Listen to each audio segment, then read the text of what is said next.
Niwega Jabi waja gutwara ministry-ini ya ruhonge rwa ugendi kuria Minista wa ugendi Penina Malonza ni arutĩire mukana turĩa nĩme arĩa makoretwo makihinga matanya ma kugacĩrithia ugendi guku bũrũri-inĩ akiuga thirikari nĩ ihotorete guthukira ministry no kĩgĩna gĩa kũigana kuhũra njeki mĩtaratara ya ugendi. Malonza arĩtio hĩndĩ ya mũcemanio wake na ene mĩkawa mũciĩ-inĩ mũnene wa Nairobi meharĩrĩria-inĩ ma kũnyita ũgeni kĩgomano kĩnene kĩgiĩ ũcenjia wa rĩera kĩa mabũrũri ma Afrika nyũmba-inĩ ya mĩcemanio ya KICC. Kĩgomano gĩkĩ kĩrĩgĩrĩirwo gũkanekinio nĩ ageni matanyiheire 12,000 kĩrĩa gĩkahanĩka gatagatĩ-inĩ ga tarĩki 4 na tarĩki 6 mweri ũkĩte.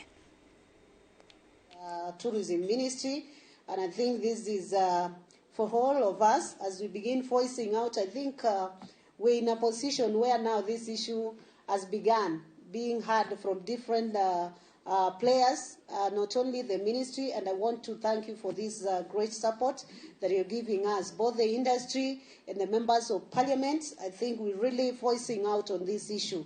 We have a big challenge of those of us who are investors in Mombasa, Malindi. Those properties are empty, and the main reason why they are empty, they lack air access.